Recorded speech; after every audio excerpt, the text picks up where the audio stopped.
Hey everyone, my name is Eden, and I'm the founder and CEO of a company called Mobot. Today, I want to talk to you about how right now we're spending quite a bit of time thinking about all of the advancements that AI has for the software world. But I also think it's about time that we start thinking about how AI can also help us automate the physical world.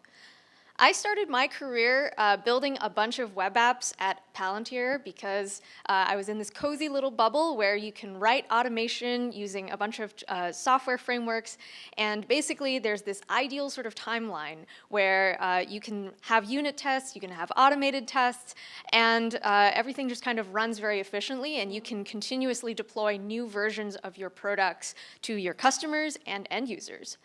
But when I transitioned into a role at a medical device company, all of a sudden I had to deal with a real ultrasound probe, a mobile device, and this was really my first exposure to how when we develop products for the physical world, you actually have to think about a lot of other complex use cases, a hospital stairwell where the Wi-Fi drops out, Bluetooth connectivity, the screens, different screen sizes and accessibility settings, and it's extremely difficult to use software to automate all of that. And what ends up happening is you have a lot of manual labor that ends up going into the product development process. And a lot of this historically has obviously been pre-production before your product is actually released.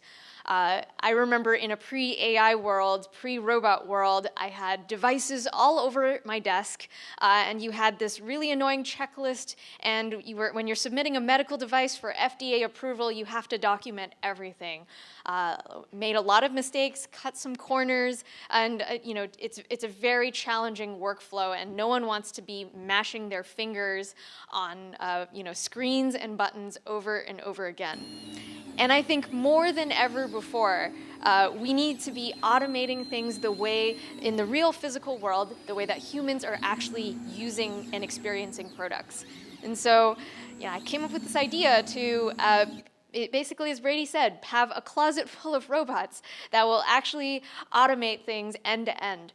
And the power of leveraging AI further is that we can actually use these robots to automate things that are unautomatable with software. And this is important because everything I was saying earlier about just it being extremely painful to manually execute all this work. You have reporting. AI can actually take a look at different screenshots, at different outcomes, and tell you like, oh, actually, this is the potential defect or issue, and here's the logging and the telemetry, and it tells you exactly why. And the cool thing about using AI to do a bunch more testing and exploring different permutations is that you can then collect all that data and use it to feed the model again to make things even better. And so what's really cool is that this use case of using mobile QA can actually be leveraged for identifying dynamic text, all these other components on the screen. And what's great about this is that we're now at a point where we can have mobile touchscreen interfaces, physical products, start to actually catch up with the precedent that we're all accustomed to in our cozy bubble of doing web app testing and development. And so our whole idea here is that as we, as humans, use different products in different industries more and more, it's not enough to just think about testing it on a screen on a limited set of devices. We really have to focus on all of the other use cases out in the real world. If you're in a specific geographical location, you have a geofence, you started a workout on your smartwatch, and you also have a lot of other inputs that are from advertisements, deep links, two-factor authentication, biometric authentication. All of those inputs need to factor into designing a good product. And having a robot will actually help you to automate that. And our vision is that actually, maybe it's not just about focusing on a testing use case. There's ways to actually use this technology and using AI to be able to automate all sorts of other competitive intelligence, being able to have companies benchmark and use engineering teams from different products to actually understand common trends. And so this idea of having a robot fleet that will go and explore and gather more data is actually more possible than ever before because of AI.